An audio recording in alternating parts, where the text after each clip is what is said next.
All right. Good morning, everyone. It is a real honor for me to be back here at the Pennsylvania State Police Academy, the finest law enforcement training facility in the United States of America. I'm mindful that we are here today to make this important announcement just a few days after the 167th class of cadets graduated the academy on Friday. Those 50 cadets, well, they are the future of the Pennsylvania State Police. They made it through 28 weeks of training, successfully completing one of the nation's most comprehensive and intense basic training for law enforcement officers. And now they have been assigned to troops all across this Commonwealth, where they will serve our communities, I know, with distinction. They will work hard to keep Pennsylvanians safe, and they will integrate themselves in the community in ways that foster coordination, collaboration with our fellow citizens. But as local police departments across Pennsylvania struggle with workforce shortages, we know that right now Pennsylvania state troopers are being asked to do more. PSP already patrols thousands of miles across this Commonwealth on our roads and in our townships and boroughs. I believe in the women and men of the Pennsylvania State Police. And I know Colonel Paris and all of our troopers and his leadership team are ready to meet any challenge.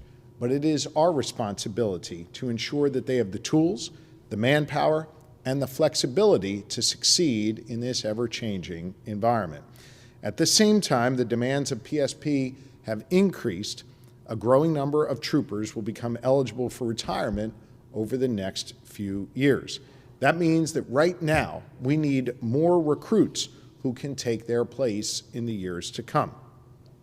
But the number of applicants to the Pennsylvania State Police Academy to reinforce those ranks, well, that has dropped significantly over the last several years. Consider this, in the 1990s, the Academy received 10,000 applicants per class. In 2019, just a few years ago, they had 8,000 applicants per class. But this year, they had just 1,800 applicants for their latest class. It's important to note that the diminished numbers in these classes are not unique to the Pennsylvania State Police. This is an issue for policing all across Pennsylvania and indeed in most parts of this nation. But we need to take the steps now, right here at the Pennsylvania State Police, in order to address these challenges. How do we do that? Well, we start by reaffirming that policing is a noble profession here in the Commonwealth of Pennsylvania. And this, the Pennsylvania State Police, is the finest law enforcement agency in our nation. We need to show those who want to serve that this door of opportunity is open to them. We want to make clear that we want you on our PSP team. That's why our First Lady has spent so much time here with the Pennsylvania State Police, meeting some of our fine female troopers and showing young women and girls that we want their skills and their expertise here in our state law enforcement. And it's why I'm back here today to make an important announcement. Our State Police Academy trains highly capable public servants who work hard to make our communities safer. But for nearly 30 years, credit requirements, college credit requirements, have prevented some of the most capable and committed from being able to serve our Commonwealth. No longer will that be the case. I've directed Colonel Paris, in his role as Commissioner of the State Police, to waive the college credit requirement for Pennsylvanians who want to be state troopers effective immediately. This puts us in line with many of our neighboring states who have already dropped the college degree and credit requirements. We need to remain competitive, and this academy puts our cadets through a rigorous 28-week process of world-class training to prepare them to be highly qualified law enforcement officers. The opportunity to serve should be open to any qualified Pennsylvanian, regardless of whether they have a 4-year degree or whether they have hours of college credits. I want to make sure the doors of opportunity are open to more Pennsylvanians. From Colonel Paris and Captain Pratt to the rank and file represented by Dave Kennedy of the PSTA, we all agree that this flexibility will allow us to recruit more well-qualified applicants to be the next generation of police officer, of state trooper here in Pennsylvania. This announcement today, of course, is an extension of the commitment I made on my first full day in office. That's the day when I signed an executive order marking that 92% of state government jobs would be open to Pennsylvanians without a college degree. Since then, our administration has worked to emphasize skills and experience in the Commonwealth's hiring practices. And we've worked very hard to break down barriers to create real opportunity for Pennsylvanians who want to succeed. There are many different paths to success as a state trooper, whether that's through school, through the military, as so many of our troopers have gone, or on-the-job training.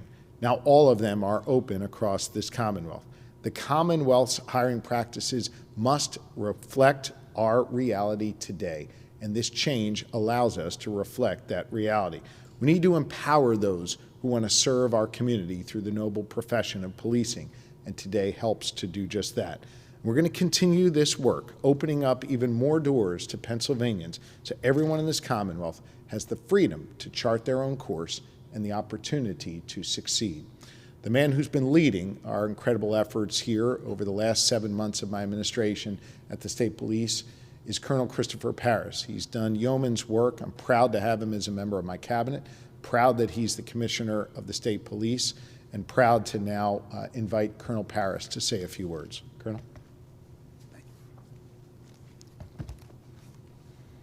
Good morning. I'm happy to be here today with Governor Shapiro as we announce that we're opening the door for more individuals to have the opportunity to join the Pennsylvania State Police.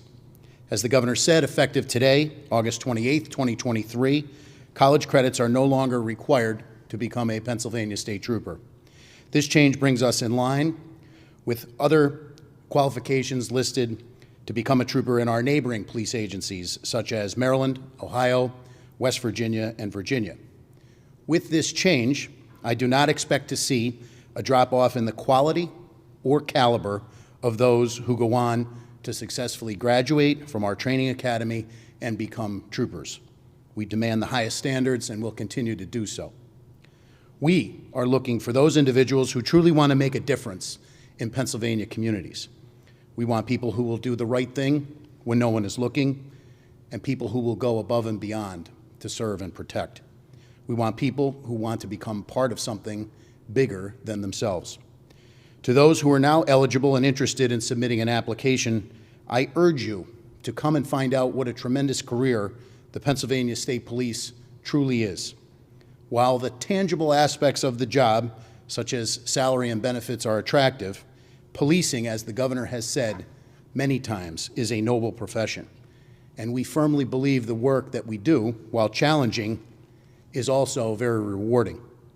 Whether you're taking part in an investigation to get a dangerous person off the streets or making our highways safer, there are many ways you can truly make a difference. After an applicant passes a qualifying exam, they must successfully complete a polygraph exam, background investigation, physical readiness test, and a medical and psychological evaluation before being offered the position of cadet to come here and train. The training to become a Pennsylvania State Police Trooper occurs right here in Hershey, on top of the hill, and it takes approximately 28 weeks. Here, you train and acquire the foundation and knowledge to be successful when you leave here graduating as a trooper. Upon graduation, the salary of a trooper is listed at $66,911 a year. That figure quickly climbs as you accrue more service, time, and attain promotions. Graduation from here in Hershey after your 28-week training experience requires you to serve a 12-month probationary field training experience with our troopers, who are coaches, and then subsequently be evaluated through the remainder of that period before you're finally 18 months in, a full trooper, and completed your probationary time. After 3 years of working the road as a patrol trooper, you'll have the opportunity to participate in approximately 24 specialized positions that we offer. There's an adage that says to find your niche in the state police, work towards that goal, and then have a very rewarding career, perhaps as a specialty trooper. We want this change to open the door to those to whom we're not eligible, who have the drive and passion and determination to become Pennsylvania State Troopers. Please come join us. Please learn to make a living while you make a life as a member of the first and finest state police agency in the United States. I'll now turn it over to Captain Jamal Pratt, who works in our Bureau of Training and Education as our recruiting division coordinator. Captain Pratt. Thank you, sir. Good morning. Thank you, Colonel Parris, Governor Shapiro. As the Colonel said, we welcome this opportunity to fill our ranks with individuals who will make an exemplary Pennsylvania State Police trooper. Those individuals who would not have otherwise had this opportunity because they did not meet the college credit requirement. We welcome those with life and work experience who will come in and give their all to serve our residents and visitors of Pennsylvania. We firmly believe this change will boost our efforts to attract those quality applicants. Here at the Academy, we provide the mental, physical, emotional skill, and rigorous training for cadets that they will need to become Pennsylvania State Troopers. During the approximate 28-week training program, these women and men will train incredibly hard, and through their dedication and commitment to success, they will enhance their already good characteristics and skills, earning the privilege to graduate to the rank of Pennsylvania State Trooper. They will hold their heads higher, be more confident in their skills and abilities, and have what it takes to complete a successful career in law enforcement. As our recent 50 new troopers who graduated this past Friday can attest, our training program will push you beyond the limits in which you believe you are capable of. We are looking for those who believe they have what it takes.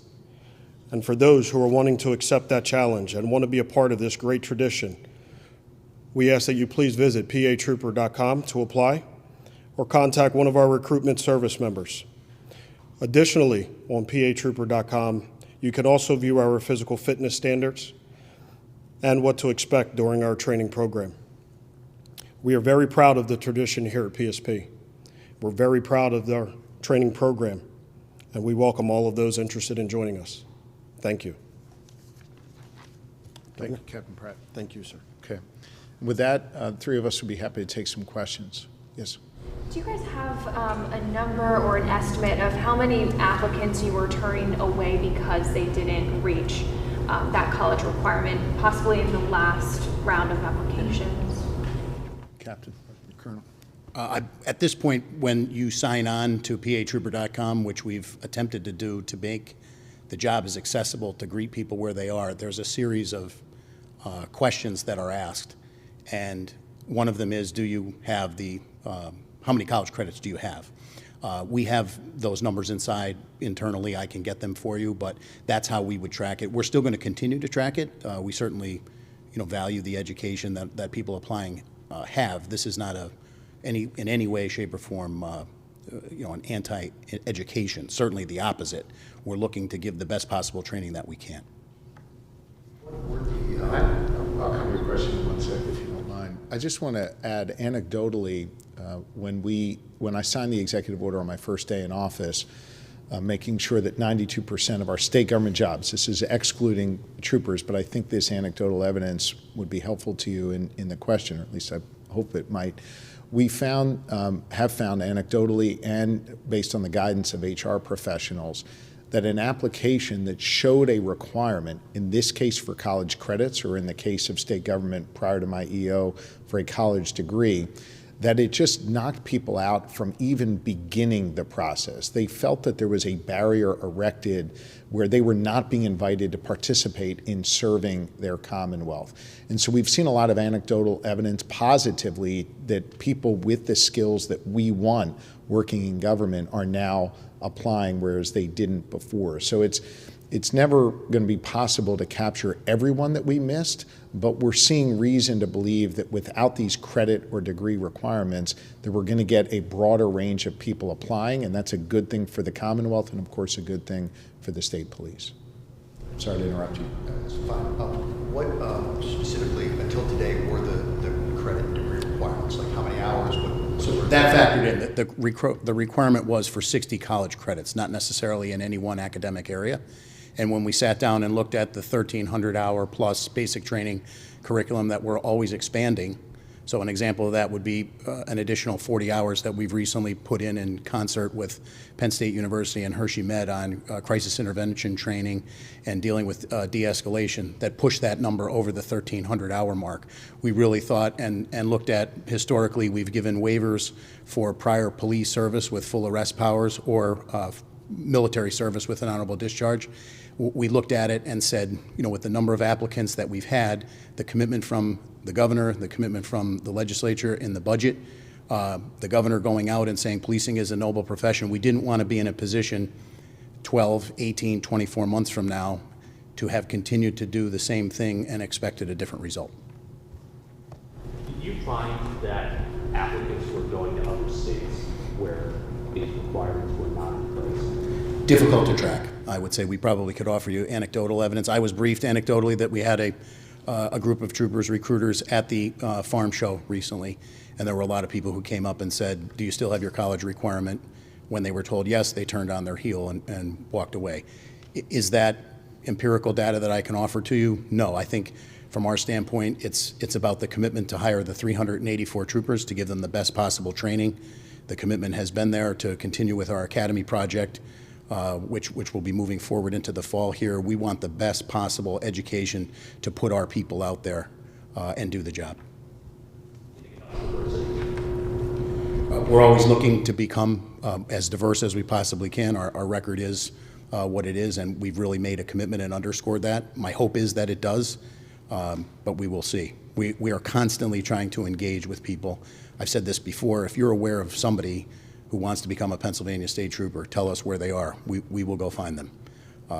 You know, you've seen the operating environment in these first 7 months of the administration. It's been fairly challenging. Law enforcement has been the beneficiary of a significant amount of violence across the Commonwealth. Is that working against us? I would ask you rhetorically, if you know you were a parent, would you recommend it? I think it's a noble job, but we want those people out there that are committed to do it to have the best shot at doing it. You have a number of vacancies right now. You mentioned difficulty recruiting. I know that's a nationwide problem. Yes, our vacancy rate right now, we don't typically publish what that is. We just graduated a cadet class. We have a cadet class in here now with 76 cadets, I believe, that's slated to come out December 22nd of 2023. The budget calls for the hiring of 384 troopers. So that's what our concentration is right now, to get those people to take the test, to get them through the steps that I outlined, and to get them a class date, hopefully in November, February, or June for this upcoming fiscal year. Okay. I imagine this is one piece of the puzzle. Are there some other things that are either in the works or that you're considering doing to try and boost some of the hiring numbers? We could have an 8-hour discussion with that. We've made a commitment through our Law and Leadership program, our Junior Law and Leadership program. Our Camp Cadet programs have been around for decades. We're trying to engage historical black colleges and universities, trying to engage people that are transitioning out of the military who might have an interest in law enforcement. We're trying to be as present as we can be on social media platforms to highlight the great work. The contract will be up this year with the Pennsylvania State Troopers Association. We need to make sure, and we know that the governor has said that he wants to make sure that it's an attractive position from those extrinsic variables that people consider. But we have really committed ourselves, and will continue to do so under Captain Pratt and the entire department, to make sure that we're committed to that. You mentioned a lot of people retiring, but a lot of people just not applying as well. The governor mentioned 2019, 8,000 per class. This past year, 1,800. What would you say is the biggest factor maybe driving people from even applying? It would be speculation on my part, but I think it's the operating environment. And I think that the leadership of the governor has been exemplary in terms of coming in and saying we need people who want to do these challenging jobs. We want to cultivate people that want to answer the call for service in their communities. And you've seen his support of us through the incident in Lewistown and Juniata County and across the Commonwealth. We've had several high-profile incidents, obviously, in the first 7 months. I don't speak for everybody. I don't know that you can empirically hammer down on that, but I can say that we want to make sure that the quality of the product that's walking across the stage, which we were just at on Friday, there's no drop off. And I spent 3 days last week, nearly one-on-one here, dealing with the newly graduating cadets that were becoming troopers. And for as difficult as those numbers are to track with the number of people, I'm convinced that the 50 people who walked across the stage, they want to be there and they want to do the job. And to me, that's the hope for the future. If this allows more of those people access for an opportunity to come here and compete and meet the standard and graduate, that's what we want to be a part of. And Colonel, I just want to add to that. About 5 or 6 years ago, I began as Attorney General engaging in an effort to try and help municipal police departments, especially recruit more women and men to serve in their ranks. We did a lot of listening across the Commonwealth to determine what was holding people up from applying in the first place. And I would say there's a lot of reasons, but they can really be summarized in 3 particular buckets. Number one, you've got to make sure that you're paying a good wage and a competitive wage, and we're committed to doing that here at the state police. Number two, you've got to eliminate barriers to entry, and I think we're taking steps today to be able to do that and encourage more people to apply so you can swell the ranks of those who are just trying to take the test to compete for one of these jobs. And number three, and it's hard for this to show up on a spreadsheet, but it's critically important. Folks need to know you're going to have their back and that policing is a noble profession. And we're going to hold our state troopers and all of our municipal law enforcement to the highest standards. And we're going to call them out if they don't meet those standards, of course. I think everyone up here understands that. But you've got to make sure that folks in the community respect the work of police, that leaders in government respect the work of police. And I think if you can do all 3 of those things, good pay, eliminate artificial barriers to entry, and demonstrate clearly that you believe policing is a noble profession, that can help us begin to get back to where we were just a few years ago, having thousands apply for these positions as opposed to the numbers that we're seeing today. Governor, based on your administration's negotiations with the Senate GOP, which of your priorities do you think might get done on Wednesday when they come back? Well, look, I think that's largely up to the Senate and the House to communicate. I think, having sort of performative efforts or simply lobbying bills back and forth is not very helpful. What is helpful is to have honest dialogue. And I've been saying this all summer, that the House and Senate need to learn to work together. We're talking about some serious unfinished business. The legislature still has yet to send me bills to fund our colleges and university. The legislature has yet to send me the language necessary to fund about 1% of the overall budget initiatives. And finally, there's other unfinished business. The legislature needs to agree and send me a minimum wage increase. The legislature should meet and talk and agree and send me scholarships for students who need extra help. The legislature should meet and talk and agree on legislation to combat gun violence in our communities and to make sure our LGBTQ community gets the protections that they deserve and more. Both chambers have passed bills back and forth, but they've yet to really sit down and engage in the kind of meaningful dialogue that is going to spur on the level of collaboration that we need to see in our state capitol. I've remarked many times I'm the only governor in the nation with a full-time divided legislature. And I've also remarked several times that that full-time divided legislature needs to learn to work together. So what I'm hoping that they do is that they negotiate, they work together on all of these various issues, and they come together around compromises that they can put on my desk to help the good people of Pennsylvania. That's what we were able to do with that nearly $46 billion budget that yielded great results for Pennsylvanians. You heard the Colonel talk about the fact that we have 4 new cadet classes, sustainable funding for both PSP and infrastructure, historically high levels of investment in public education, including universal free breakfast, historically high levels of investment in economic development, and much, much more. We showed that we can come together and work together and get big things done, but now what we need to see is the leaders of the House and Senate learn to work together to find these areas of common ground. I've outlined some of them. I'm sure they have other priorities as well, and I look forward to continuing to work with both sides of the aisle. Thank you all very much. Thank you.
That's why our First Lady has spent so much time here with the Pennsylvania State Police, meeting some of our fine female troopers and showing young women and girls that we want their skills and their expertise here in our state law enforcement. And it's why I'm back here today to make an important announcement. Our State Police Academy trains highly capable public servants who have already dropped the college degree and credit requirements. We need to remain competitive, and this academy puts our cadets through a rigorous 28-week process of world-class training to prepare them to be highly qualified